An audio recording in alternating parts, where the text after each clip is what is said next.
Yeah. Hi. Hi, everyone.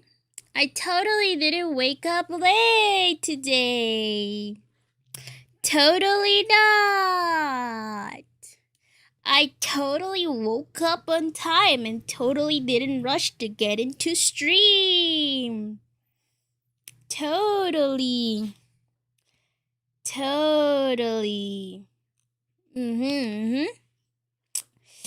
Yeah. But hi, everyone. I hope you guys have been doing good. God, shh. Nobody will know. Nobody has to know. Nobody has to know. Don't worry. Nobody shall know. Nobody. Well, unless they watch the stream, but oh well, what are we gonna do about it? What are we gonna do about it? Nothing. I just realized I forgot to put the chat here. Ah, crap. Ugh. I forgot to put the chat on my thingy. Give me a second. I forgot to put the chat. Also, I have bad news because of my RAM and whatnot, and because, I'm using a webcam to stream. I had to lower the quality of the face tracking. Random guy who named nobody. Real. Also, I had to lower the quality of the face tracking so it wouldn't consume all my PC resources, and I don't like this. I don't like how it looks. It looks really bad and it looks really wonky, but at the same time, fuck am I supposed to do? Fuck am I supposed to do? I hope you guys can hear this. Probably not. Like, will this work? Hopefully it does. Oh, where's the chat? I forgot to add you guys in. Where did you go to PNG mode, huh? I mean, it's going well so far. Perhaps I jinxed it. Perhaps I jinxed it. Well, shit. Oh, well, what are we gonna do about it? Also, look, you guys are there now. You guys are here. But yeah, what's it called? Oh yeah, we're gonna watch this video by Rima. How 13 strangers sailed the $1 billion empire. The story of Tokino Sora. Man, I'm gonna be honest. I'm not a big Sora fan, but you cannot deny her contributions to HOLOLIVE. She is John HOLOLIVE pretty much. I may not watch her a lot, but she is pretty much John HOLOLIVE. Alright. Let's go! Let's watch it.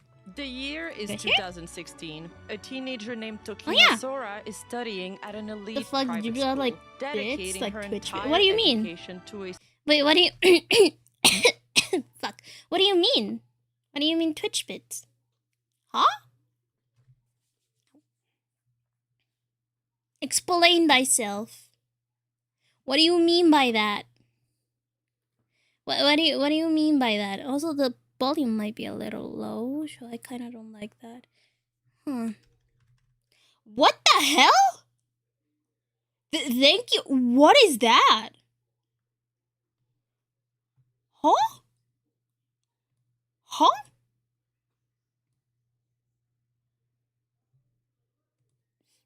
What? I have no clue what that was, but thank you? Question mark?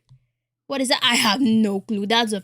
Wait, no. I think somebody else had sent like a coin before. What the hell? That's so weird. Becoming a classical opera singer. But then you guys she hear gets it? hit with a devastating fever. One so strong that it burns for weeks and leaves her delirious. So much so that she later says that she saw the Sanzu River, the boundary in Japanese myth between the living and the dead. There you go. In that moment, Sora nearly dies. However, she survives, but the cost is devastating. Her lungs and throats are permanently scarred, and this is where her story takes good. its Okay, cruelest I turn. upped it up a little She bit. has spent her Just a whole little bit. life training that voice for opera, and now the doctors deliver the verdict. If she keeps pushing her voice the way classical opera demands, within 10 years, it will be gone for good. Just like that, the dream is over before it even begun. For anyone else, this would be the end of the story, but not for Sora. Because the girl in that hospital bed, the one who'd lost everything, would go on to become the very first idol of HOLOLIVE, the foundation that millions of fans and hundreds of careers would one day be built on. Because the tragedy that killed this dream was the same thing that built everything after it. You guys think I'm gonna cry? You guys think I'm gonna cry with Tokino Sora's story? Because I'm already starting to feel a little emotional. That's so sad. That's actually so sad. That's actually so sad. No. What? Aww. Kind of reminds me of Mousy. Probably, yeah. Kind of reminds me of Mousy, but like... Aw, man. This is the story of Tokino Sora. Sora didn't just fall into music. She was born in a house that ran on it. Her mother had been a dancer since she was small and even sang on occasion. Around the time Sora was born, her mother picked up both the piano and the ukulele. Whenever her mother needed to get the cooking and housework done, that's her first model. It looks like it was made on B-Rate Studio. Reminds me of my first B-Rate Studio model. Yeah, sure, this is higher quality than my first B-Rate Studio model, but it does remind me a lot of B-Rate Studio, like early day B-Rate Studio before people were like implementing Unity into it and plugins and whatnot. Reminds me so much of it. Sorry, I just had to point it out. She would put music on repeat. Baby Sora would entertain herself for hours, happily singing and laughing along the beat. Even Sora's current taste in music is an inherited trait. She loves songs from the 90s because that was her mother's generation, and it was the constant soundtrack to her childhood. But this isn't a story about innate, effortless talent. In fact, Sora initially considered herself to be completely tone deaf. ただ歌がめちゃくちゃ上手かったわけでもないし、音痴だったとは思います。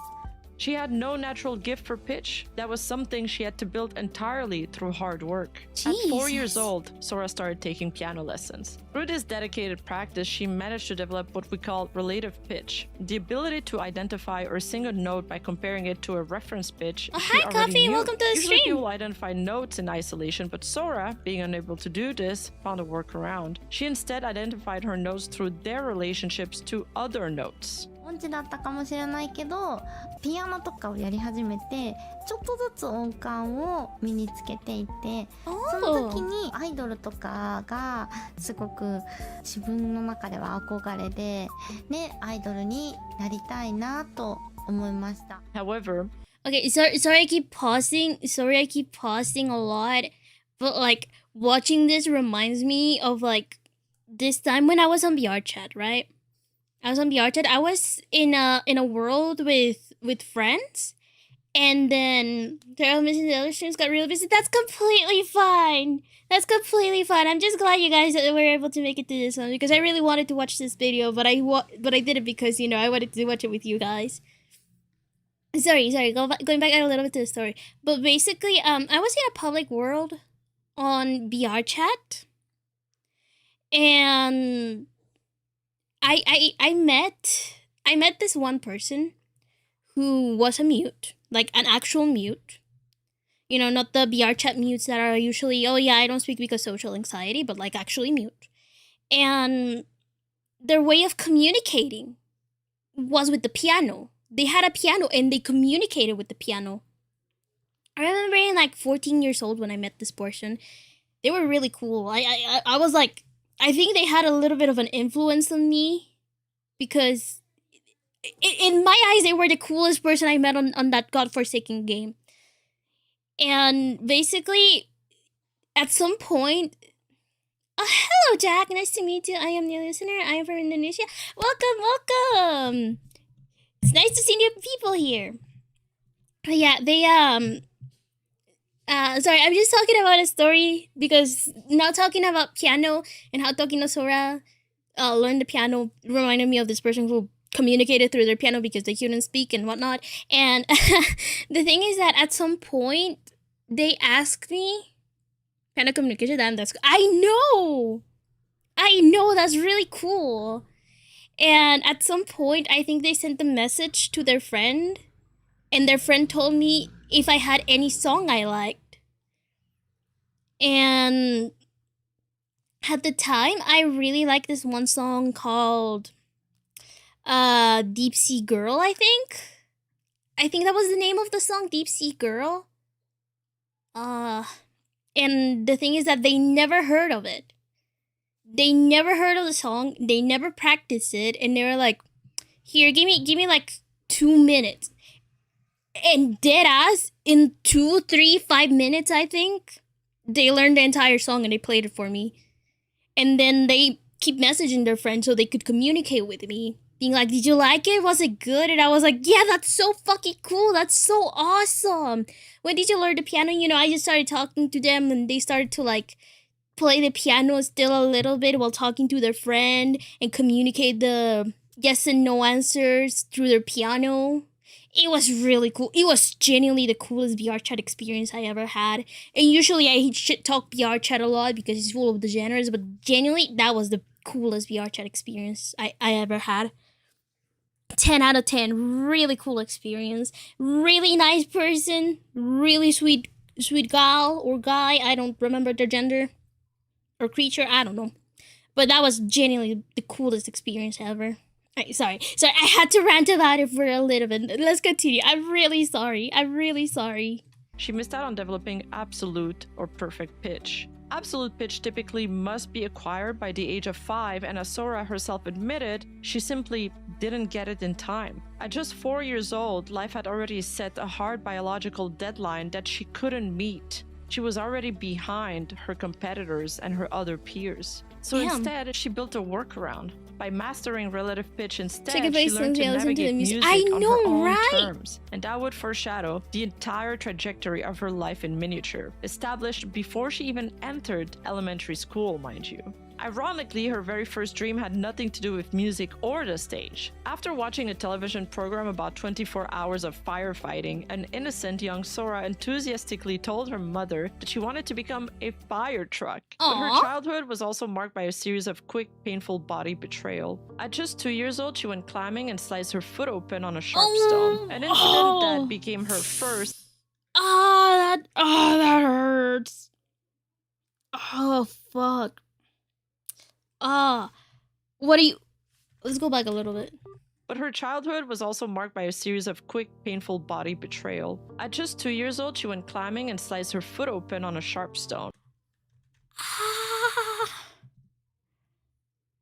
Oh my god. Oh my god. Oh my god. Actually, not so fun fact about me. I have an eyebrow scar. That's why my eyebrows are really small, because I tried to hide my eyebrow scar. That's why my eyebrows are really small, because I shaped them like that so I can hide my little eyebrow scar. Guys will never be able to see it though.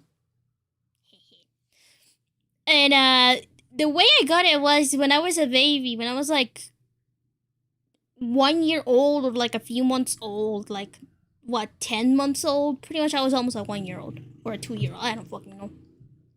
Don't underestimate eyebrows. Oh, absolutely. Don't underestimate them.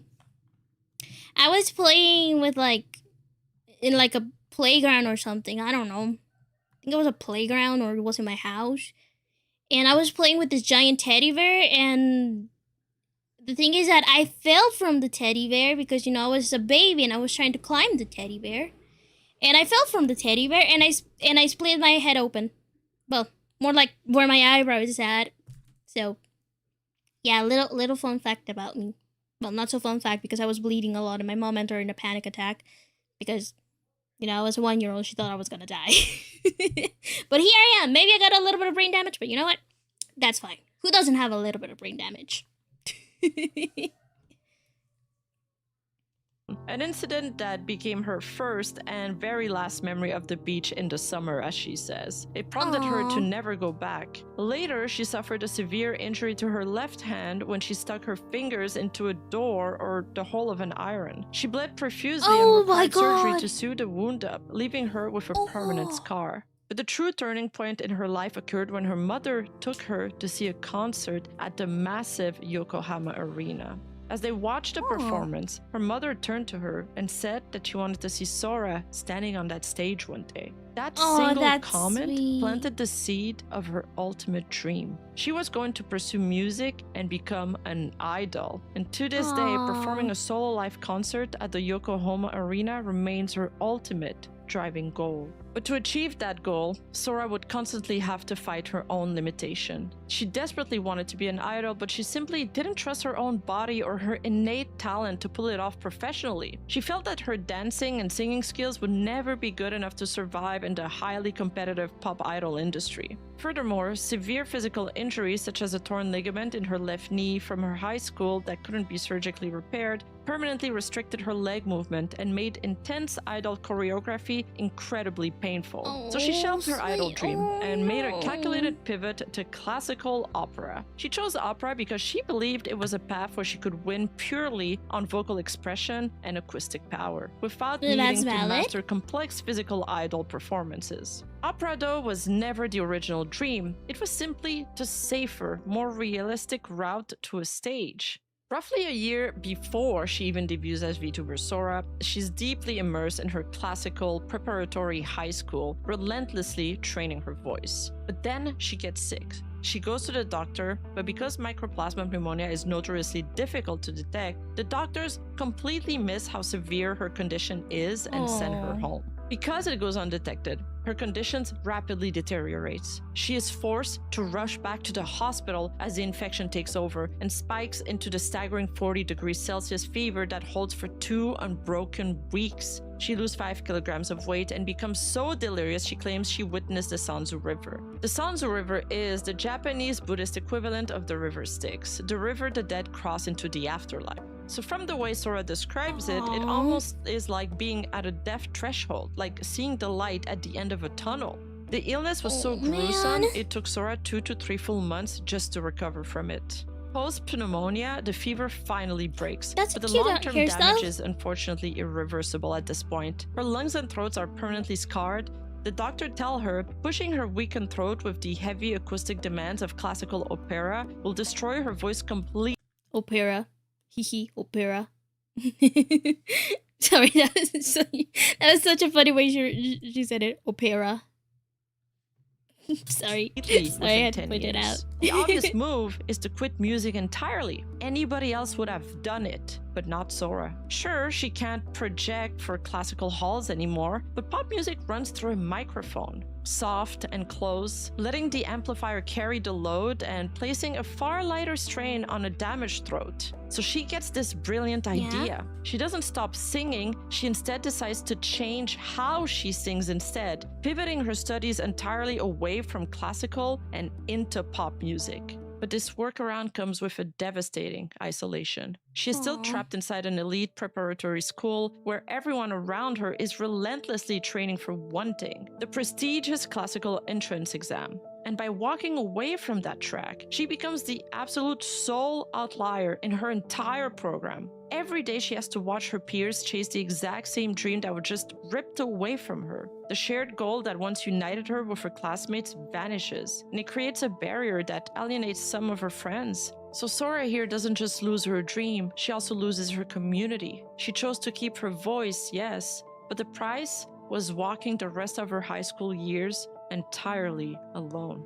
Ironically, this disaster pointed her right back to the beginning. She is returning to her very first dream, the childhood idol dream born at the Yokohama arena. So at this point, Sora knows that she wants to be an idol, but she still has no idea how to overcome her physical limits. So she turns to her high school classmate and longtime best friend, Eugene, or better known as HN. The two couldn't be more physically different from each other. Where Sora is frail and accident-prone and battling chronic illnesses, HN is a powerhouse, a soccer player with 6 years of kendo experience, trained in karate and aikido, who also sits at the top of the national academic rankings in Japanese. Sora confesses to HN her impossible dream, and the two formulate a plan. Together, the two teenagers decide to take a massive leap of faith. In mid-2017, they approach a man named Yago at a tech startup. Best girl right here. Best girl right here. Yago-san. Best girl. Best girl right here, man. We love Yago-san. Absolute goat. But also, I didn't know that Sora and HN were like high school friends. I didn't know that. Man, am I LARPing HOLOLIVE now? Am I LARPing HOLOLIVE? God damn. I didn't know they were friends. That's really cool. A company called Cover Corp. You have to understand the sheer scale of this gamble. At that point, Cover Corp isn't a prestigious talent agency you audition for. Cover Corp is tiny, essentially with just Yago and his CTO. So 2 employees running the entire thing. And the VTuber industry as we know it does not even exist. And HOLOLIVE hasn't even been formed Kinda yet. are. So I feel like I am. Asian aren't even trying to get hired. They Sorry, just want to rent out the company. Sorry, I'm not endowed in the HOLOLIVE lore. I'm not endowed in the HOLOLIVE lore. I got into HOLOLIVE with HOLOLIVE English, HoloMyth. VR equipment so Sora can try to perform. The whole flow of how it happened back then was that she knew Tokino Sora senpai, and that was before they were in cover. But Tokino Sora senpai said that she wants to become an idol, and then Echan was a friend of her, and she, after hearing that, she was like, I want to support her to become an idol and support her activities and help her out with it. So she was looking as a kind of like Soda-chan. supporter. I saw someone calling Soda like, Soda-chan. and equipment to use to make this happen. And then she found the company Cover, which I guess back then and still now. So funny that many holders is, have been entire high school in all like girls an school. IT company. As for HN, You know, if you now that you point that out, that explains a lot of stuff. That would explain a lot of stuff. No wonder HOLOLIVE is so fucking gay. No wonder there's so much beauty in HOLOLIVE. Damn. and it isn't clear when she officially joined Cover Corp in any capacity. At first, she seems to have just been helping Sora out, and watching some this from friends the speculate she freezer. came on board in March. No, wait, take a picture right now. Take a picture. I'm in the fucking freezer where there's no camera.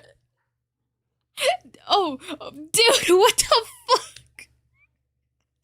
What do you mean you're watching this from the freezer on your work hours? No fucking way. No fucking way. Take a picture right now.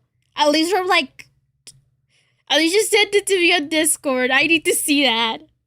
Of 2018. Since that's the first time we see Cover Corp staff count tick up from 2 to 3. But once Sora started her virtual activities, HN stepped up to handle the planning, scripting, and video editing. She even edited the music video for Sora's cover of Solar System Disco. Who didn't freeze it right? So Sora could focus pure. Sorry. Did you guys see that? Oh, my dog just went insane. To get fired. Toxic, please don't get fired. Oh, somebody's at the door. Wait, give me a second. I'm really sorry about that. What the hell? Never mind. Somebody else went. I'm sorry, but did you guys see it? You see a little teddy bear? I just need to point it out. Edited the music video for You just Sora's need to point cover it of out. Solar System Disco. Wait, let me move out of the way. Look at the little teddy bear. Reminds me of somebody. Who hasn't been on stream for a little bit. Reminds you of somebody. Just want to point that out.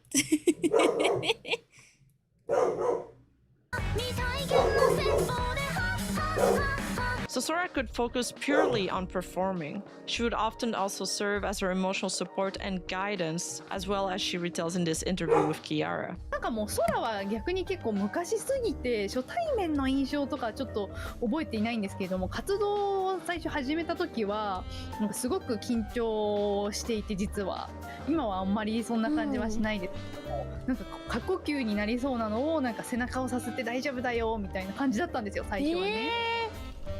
だけどこういろんな舞台とかライブを経験して、今はのびのびチャレンジ、いろいろチャレンジしているイメージがありますね。And it is essentially around this time, and by teaming up with Yago, that Achan and Sora discovered the ultimate workaround. By stepping into a virtual avatar, the digital body takes on the heavy lifting, and suddenly Sora's permanently damaged knee or her lack of stamina no longer even matter on the screen. Her voice and her unbreakable drive can finally run unhindered. And yet, even with a virtual body taking the strain of the choreography on screen, life still imposes a daily tax on the dream she'd chosen in the real world. Her body continues to fight her. Her inherited alcohol allergy is so incredibly severe that eating a single chocolate bonbon can cause heart palpitations and make her pass out in seconds. To survive her daily work environment, she has to carry non-alcohol wet wipes everywhere she goes, and her staff is strictly instructed to serve her only alcohol-free food at every single event.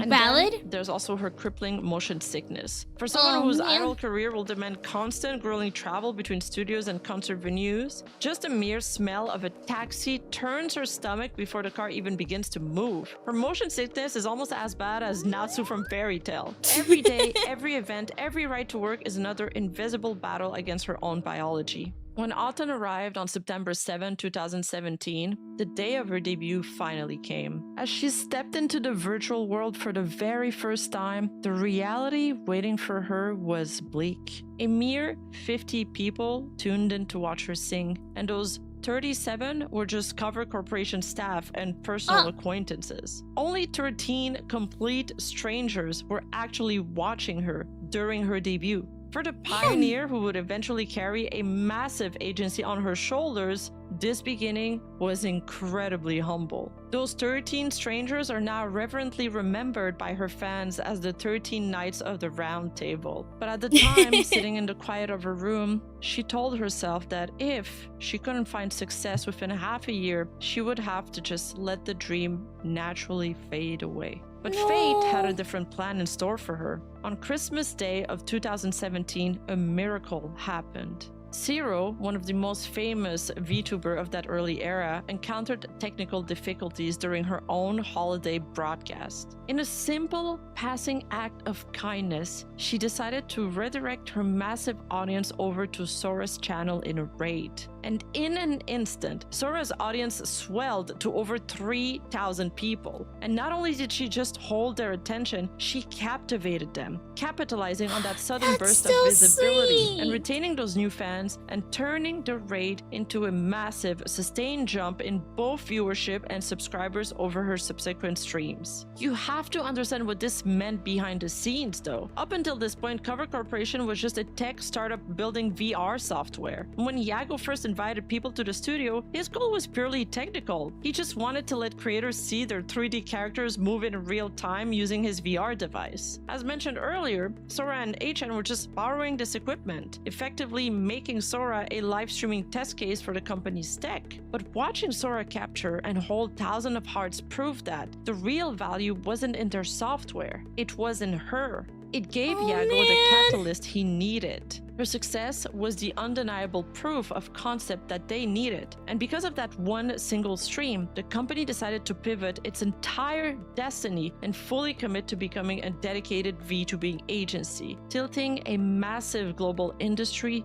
into existence and effectively changing the internet landscape and the world as we know it today. Of average movie at Trampoline. はい、はじめまして、カバー株式会社の谷本と言います。よろしくお願いします。僕らはホロライブっていう VTuber の、ライバーグループを運営している会社です。To You look so understand young the and full true of weight life. of her influence, you have to look at the grassroots reality of the empire she helped build. In the very beginning, there was no massive corporate backing or studio filled with staff, as I explained before. Sora and HN built their idol dream from the ground up, purchasing their earliest equipment, including their microphones, using their own personal high school allowances. Oh, wow. こんにちは。初めましての人は初めまして。時の空です。17 Her daily reality was Okay, again, sorry for pausing. Can I be honest with you guys? As well? This part of Ruma saying that Tokino Sora bought her equipment with her high school allowance reminds me of when I started streaming. And I started streaming when I was 15 years old, okay? I was a baby when it came to streaming. When I turned 16, I I had bought my first microphone. I bought it with my Christmas money. I bought my first microphone that I'm still using to this day. I'm still using the same microphone to this day. I bought it with my Christmas money.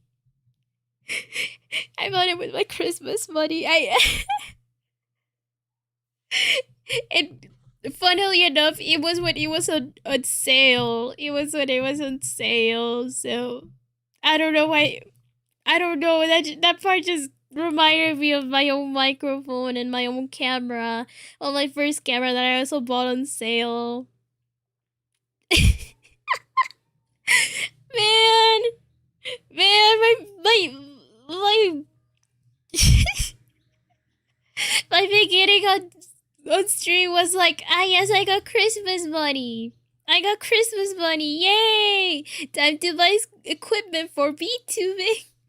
And mind you, at the time, I was only streaming to like 3 people. And 2 of those people were like my friends at the time.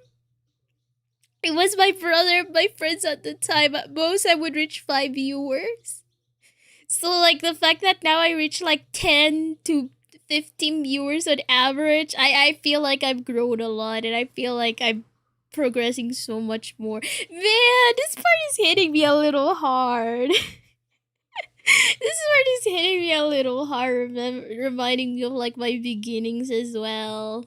I'm also sorry. incredibly I'm humble. sorry. In fact, she didn't even have a proper studio desk setup. She was broadcasting directly from her bed, which is a habit that she Maybe the confirms she next still Tokino occasionally Sora, keeps even imagine. after 7 years in the industry. I wish. When she I first wish, started streaming, dude. I there wish. was no stream overlays, no background music, and no established roadmap to follow at all. And because of early copyright restrictions, she couldn't even sing popular songs. She had to rely on public domain hymns like Amazing Grace and would sing them entirely a cappella. Yeah, And I'm she not getting fought through fired. that barren and tested landscape completely alone. Reflecting on her debut, she confessed, "At the time, all I could think of was to make the audience happy, so I spent all my effort trying to reply to their comments. And since I did not prepare a background music for the stream, there were long periods of silence while I was coming up with a response to the viewers' inquiries and comments. When I realized, I must say something since this is a stream, my mind goes blank because I cannot process everything at once and can only sit there, embarrassed." She also Jesus Christ. No, man. She's reminding me so much of my beginnings in VTubing as well. No, man. Shit. Because I remember, I was 15. I was a teenager. I didn't have like a team or anything behind me. So, I was doing everything on my own. I remember I also like spent like long periods of time in silence without background music or anything like that. Because, there was nobody chatting on my chat. There was nobody listening to me. and like, because, I didn't know how to talk to the voices in my head alone. I wasn't very entertaining to watch, so people would usually just leave the stream, like, just say hi. And then say, wow, the chat is dead, and then immediately leave. And then, like, I would feel really bad for not having any chatters and any viewers. And holy shit, man. I'm sorry, I just got reminded of like those times when I started VTubing and like my career was just starting and I was 15 years old. I had no viewers, no money, no nothing, and all I had was like hopes and dreams. I remember I would feel really sad about it and I would tell my older brother like, man, I wish more people would watch my streams. It kind of gets lonely. When I have nobody to talk to. That's why my older brother always tries to tune into my streams. Oh my fucking god, I'm gonna start to get emotional because of this. I'm already tearing up, goddamn. Oh, hi Sinclair! It's okay, thank you for being here. But yeah, I remember telling my brother, like, it makes me feel lonely when nobody watches my streams. And he ever since then he always tries to watch my streams, even when he sees that the chat is like, you know, running and I'm talking to you guys. He still tries to come into the streams. And so does Ruby. Even if she's super busy, she sometimes tries to come into my streams to chat a little bit. Just so I don't feel lonely like I did when I was 15. Man, I'm getting emotional over this. I'm getting emotional over that because, like, I have such a great brother that just wanted to support me ever since I was a baby, pretty much. And then, like, I don't know, it just makes me very happy that I always had such an amazing brother that was there to watch me and make sure I wasn't feeling lonely. Once in a blue moon, Ruby, yeah. I still talk to Ruby. She's just very busy with work. Sorry, I just had to say that because that low-key made me a little emotional. It just, man. Oh, man. Sorry. Silver relied heavily on horror games, where a fascinating dynamic emerged. The supposedly pure idol Sora would remain completely unfazed by jump scares, while her best friend A-chan would scream in terror beside her. A let's play of their free horror game Honobono, Yuujin doesn't appear while she's playing next to Sora-chan, but you can tell from Sora's model movements that she sometimes is hanging onto her because she's so scared. Sora did her best. Progress was painfully slow at the time, and she had to fight for every single viewer she earned. Looking back on this grueling climb, she recalled, in the first 2 months of streaming, it was like, we got 10 more views this week, woo! Up until December, I'd been wondering if my channel would even reach 1,000 subscribers. As the company expanded, management imposed strict boundaries on Oh, man! Jesus Christ! I'm just finding myself more and more like, you know,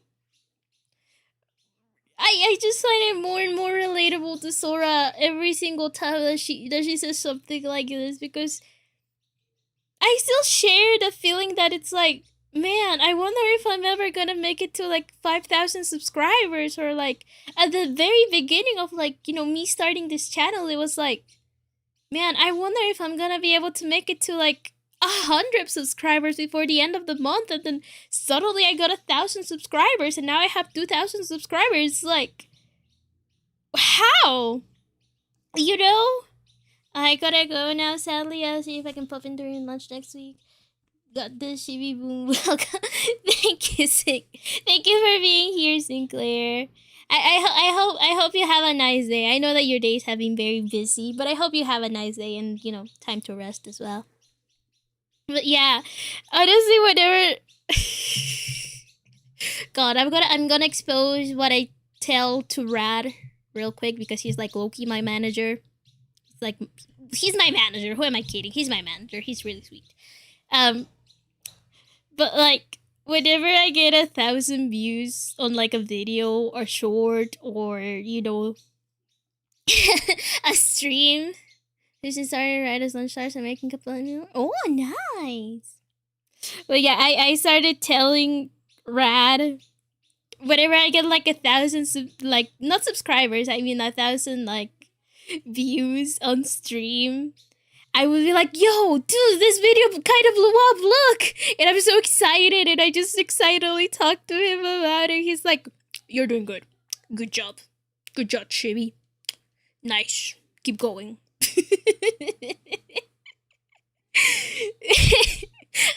I just get really excited when I see, like, you know, 1,000 views, 500 views, or like my streams get like 10 viewers or stuff like that. I just get really excited. I get really happy. I feel like it's silly to get excited over that, but at the same time, like, I can't help it. It makes me happy. It makes me happy to see that that what I've been doing has been, you know, coming to fruition. That I'm getting people like me pretty much. Alright, I'm sorry. Sora to establish a respectable reputation for the young agency. Forged her brand as an orthodox idol, her early streams were guided by loose scripts, and she was instructed to avoid or act completely oblivious to popular internet topics. That's the voice you're giving. I cannot make male voices. I'm sorry. The burden of the pure Seso idol image alone. By 2018 and 2019, Tokino Sora had rocketed into what she affectionately calls her event warrior era. She was suddenly everywhere, starring on television programs, hosting her own radio show, headlining stages, and taking on major hosting gigs. It was a propulsive, breathtaking ascent. She was soaring higher than anyone could have ever predicted. But we need art of Shibi being puppy eyes, showing random views now. It's like, look, I got 1,000 views.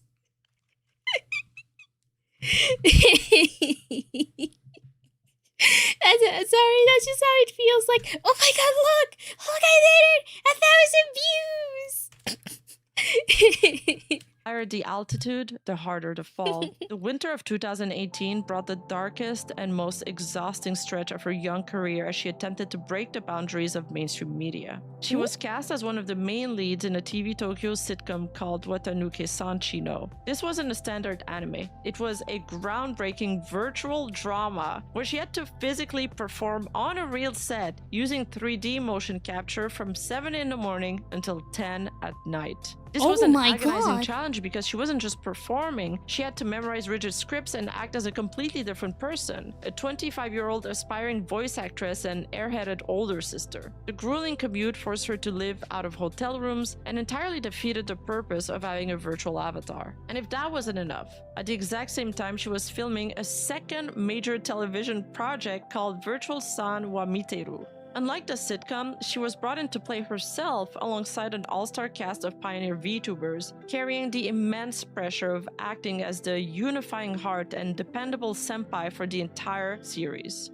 Suddenly, it was entirely on her shoulders to prove to normal TV viewers that VTubers were actually legit entertainers. Between starring in those two major broadcasts and rehearsing for her first major concert as well, Tube Out, she was desperately trying to maintain her regular streaming schedule to her fans. She was a human being running entirely on empty.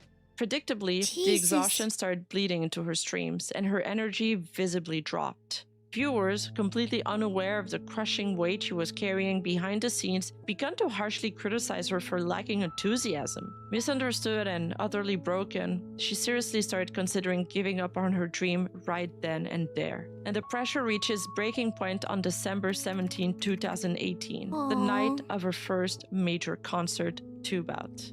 Backstage, the overwhelming anxiety finally caught up to her, triggering her chronic hyperventilation syndrome. Just minutes, imagine that, just minutes before she was supposed to walk out in front of a live crowd, her lungs, already permanently scarred and weakened by pneumonia, failed to pull in air. She is panicking. She's backstage in the dark, alone, and she cannot breathe. But what saved her in that moment wasn't a doctor or even medicine. Bleeding through the walls, she hears it, the muffled, rhythmic roar of her fans chanting and cheering out in the hall, growing louder and louder. That acoustic wave of love cuts through her panic. It grounds her, allowing her to slow her breathing and center her mind. So she stands up, she walks into the blinding light of the stage and performs without a single issue. It was a profoundly personal and triumphant victory over her own body, proving once and for all that she could conquer the impossible. But how does someone survive that level of continuous pressure without losing their mind? Well, for Sora, the answer lies into her intense grounding and her humble roots. Despite projecting this flawless, virtual megastar persona to millions around the globe, I believe that her mundane, real-life anchors is what kept her tethered to reality this entire time. Despite all the fame, all the money, and all the success of her career, the global trailblazing star still lives at home with her parents to this day. Primarily because her mother is so kid-sick that she couldn't stand the idea of her daughter moving out. And while Sora now does have a new studio apartment for her broadcasting work, it is still strategically located very close to her family home. Because of this setup, Sora typically packs her clothes and other belongings into a suitcase and commutes back and forth between her parents' house and her studio every single day. That's actually kind of sweet. Not only that, it seems that she pulls her strength in the little act of love that she is constantly surrounded by at home.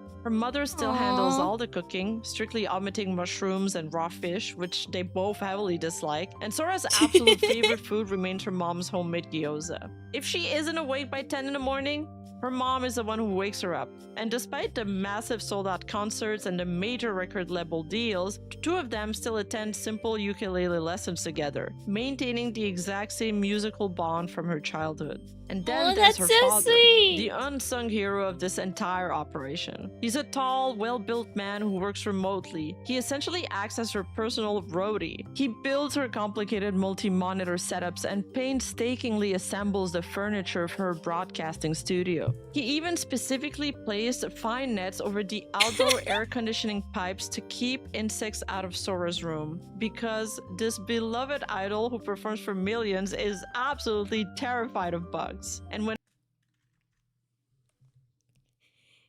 my dad did the same. My dad does the same. My dad does the same. My dad built my PC. My dad built my desk. My dad built my chair.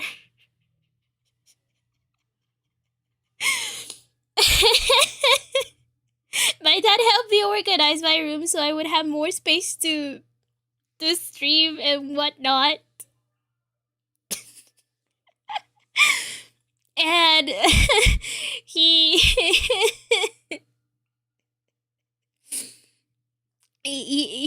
also he helps me a lot.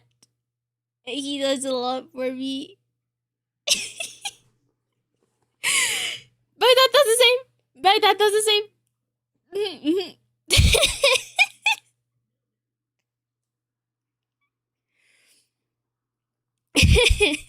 Oh my gosh, man. Oh my gosh. I'm such a daddy's girl, bruh. I'm such a daddy's girl.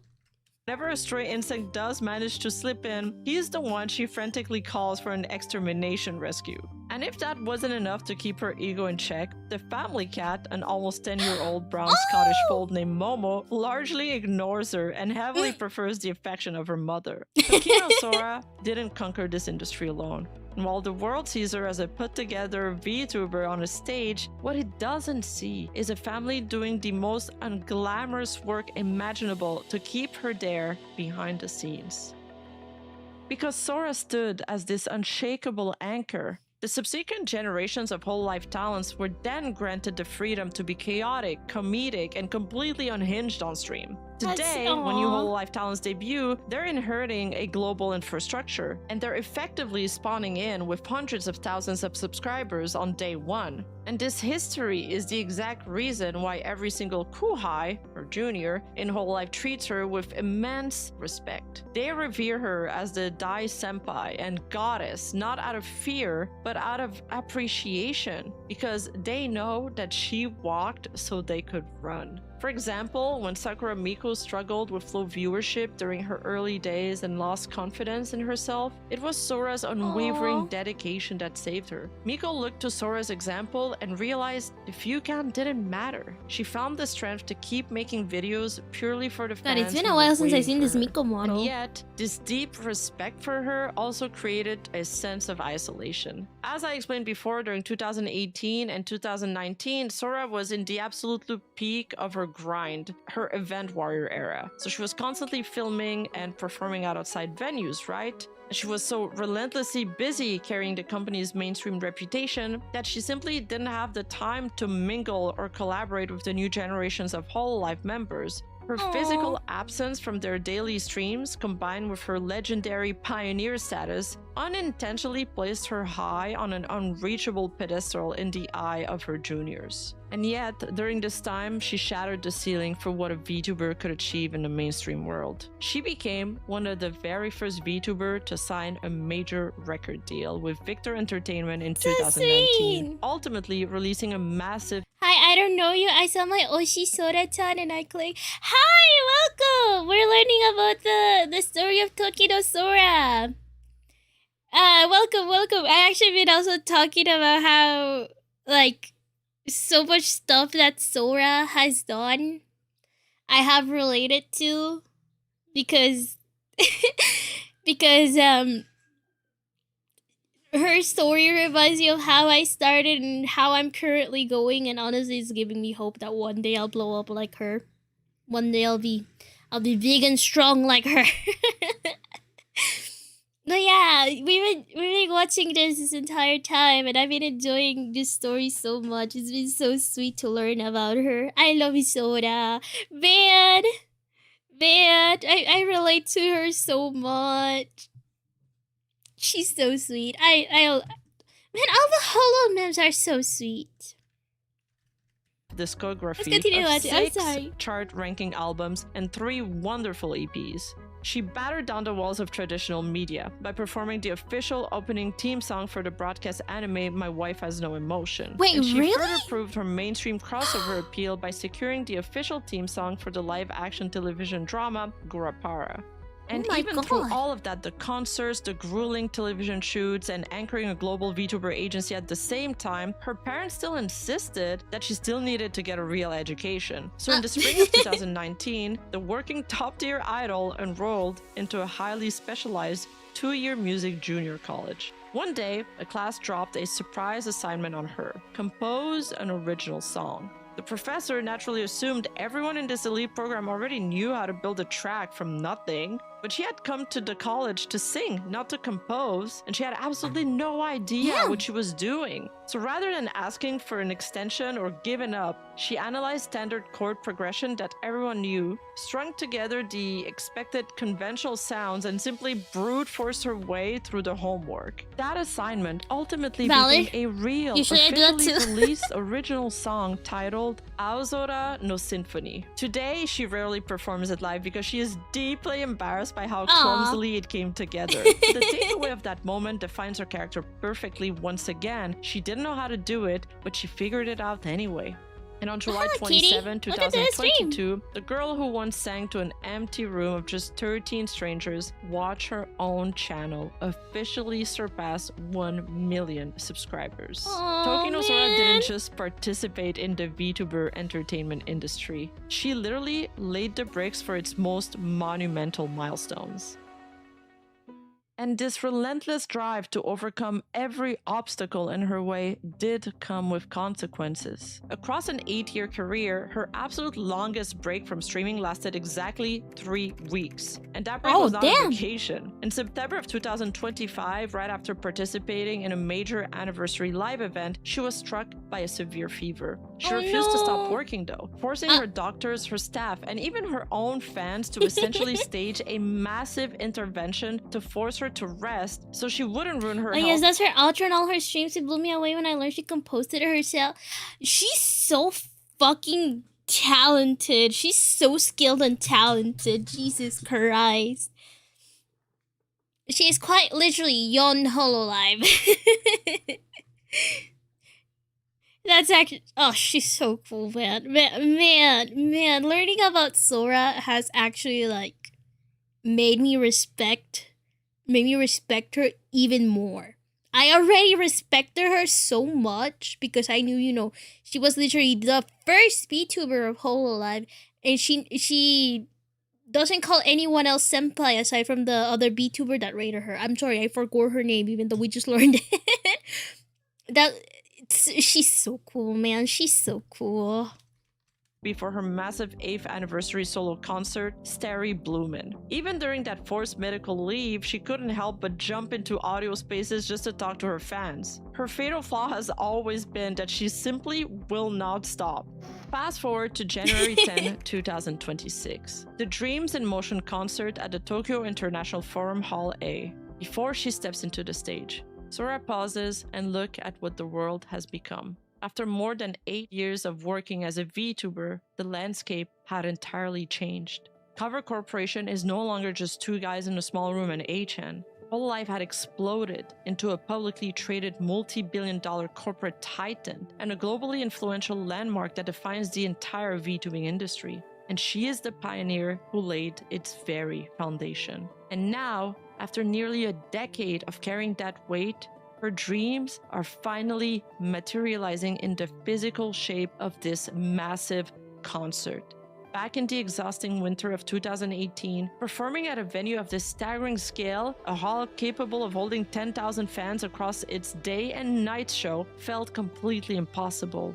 But now, it stood as a triumphant stepping stone towards her ultimate lifelong dream of standing on the stage of the Yokohama Arena. But once again, during the day session of that concert, her body fails her again. And every single physical limitation she has battled all this time converges at the same time and the worst possible moment. Sora was also born with very few pores, and her body cannot sweat to properly regulate its temperature. No. So try to think for a moment how difficult it must be for a stage performer to have this issue. So there she is, trapped under the sweltering heat of the stage lights. Jesus. She begins to cook alive, suffering from severe heat exhaustion. And then on top of that, the thing she already knows too well comes back: chronic hyperventilation syndrome. And just like at tube out years ago, her lungs fail again, leaving her completely out of air. The situation is so dire that her staff begs her to stop. They suggest to her the heartbreaking idea of canceling the rest of both the day and night performances entirely. However, Sora categorically refuses. She takes a forced intermission to step away from the lights. And backstage, she meticulously mitigates the failure of her body one action at a time, methodically. She starts applying ice to her left knee, the one with the improperly healed torn ligament, just to numb the pain of her choreography. She then drinks cold fluids and uses cooling pads to manually force her core body temperature down. And then she stands up and walks right back out in the blinding light of the stage. It is the exact same syndrome from her lowest point, the ones that have followed her all her life. But this time, she's determined. She won't just survive it, she'll be the one deciding how it ends. That night, Tokino Sora did something incredible. She not only finished her day session, when the night session rolled out and she finally stepped back out from stage, she was instantly hit by the deafening roar of 5,000 fans filling the Tokyo International Forum. The Sora Tomo, the loyal fans that started as only 13 all those years ago, were now a massive ocean of voices chanting her name. Fueled by that incredible wave of love, she walked right back out and did it all over again. Pushing herself to her absolute limit, she performed an astonishing 40 songs across 2 full concert sessions that single day, carried by the voices of 10,000 fans who refused to let her fall.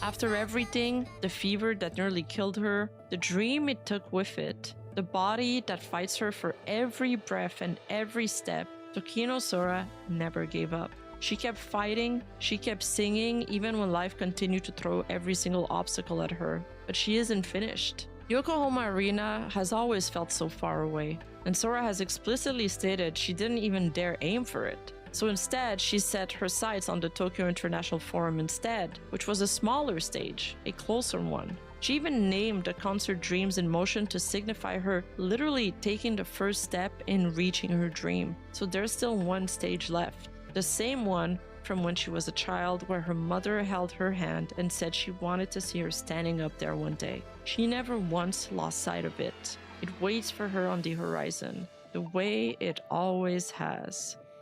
Yokohama Arena. Oh man. Everyone hits one of those days when it all ends at once, when the easiest thing to do in the world would be to just let go and give up. On those days, I hope you remember the girl who had every reason to walk away and chose to continue instead. Remember Tokino Sora's strength and the years she's put in it. Let's keep supporting her so she can stand on that Yokohama Arena stage one day. Not enough people know how much we owe to her. So make sure to go on your mobile and hype the video 3 times so we can get... Okay, we're not watching that.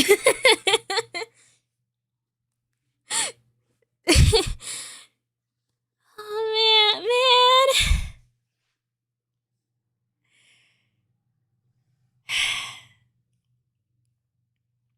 Honestly, that's just really inspiring if I'm being honest. I'm sorry, Rima. I like your videos, but like, it's the end. Sorry. I do agree that Sora deserves even more than what she currently has. She deserves the world, man. Honestly, I sincerely hope that she's able to reach her dream. And if this video has taught me anything personally, is that she should be an inspiration for a lot of VTubers. She started from pretty much 13 viewers, and she now has 1 million subscribers. She's doing concerts and whatnot, and she's still aiming to get higher. I don't think there's like a bigger inspiration than that, if I'm being honest. I genuinely don't think that there's a bigger inspiration than that. That's amazing. Dude, Sora is amazing. Sora is genuinely like, she should be considered like a beacon of hope for VTubers, or like the streaming or idol or music industry in general. She should be considered a beacon of hope for that. She's so cool. She is actually like an admirable VTuber, a very admirable woman, very admirable girl and idol. Man, I didn't expect to relate to her like so much, to the point of like actually wanting to cry, if I'm being honest. I didn't expect that, and honestly, I'm just gonna follow her example and not give up, because I'll be honest with you guys. Personally, I've had some times where I wanted to give up on my VTubing career. I was like, what's the point of me doing VTubing if like I'm not doing well enough, if I'm not pulling in a lot of numbers like big VTubers? But Sora is absolutely cool. Oh, she absolutely is. She absolutely is. But yeah, honestly, if this teaches me anything, is that I genuinely shouldn't give up. I genuinely shouldn't. That's so cool. If me, who I'm lucky to have, you know, a good immune system, not suffer from any chronic illness, well, that's not that I know of. If I have the opportunity to do the stuff that I like while I'm healthy, I should do it. You know? If Sora was able to do that type of stuff while she was sick, I should be able to do it that I'm healthy as well.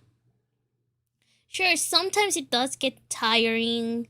Sometimes I do feel bad emotionally, or like it weighs a little too heavily on me emotionally and whatnot. But honestly, this is actually so inspiring. She's definitely the best role model VTubers can have. She is genuinely the best role model the VTuber industry could ever have.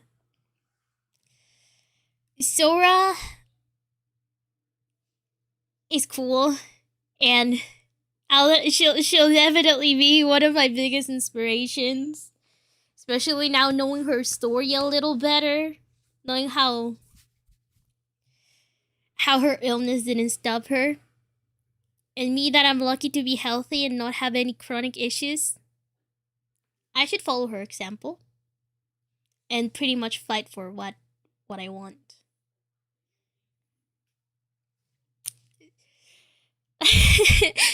I don't know. I really enjoyed this. I really enjoyed this documentary of Tokino Sora's story.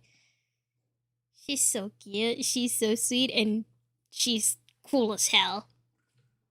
I hope one day, maybe if I get into HOLOLIVE one day, which I doubt, I'll be able to call her my senpai. She technically is my senpai, if you think about it. She started VTubing before I did. But we're not in the same agency, so she's technically not my senpai either. But I hope one day I am able to call her senpai. Thank you so much, everybody, for coming to today's stream. I really enjoyed it. I really enjoyed it. I really liked it.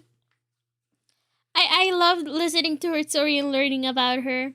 I hope you guys have a good day, good evening, or whatever, and I hope you guys enjoyed watching this with me, even if I did pause a lot to tell my own stories and tell you guys how much I related to Sora in some parts. So, yeah. Thank you, everyone!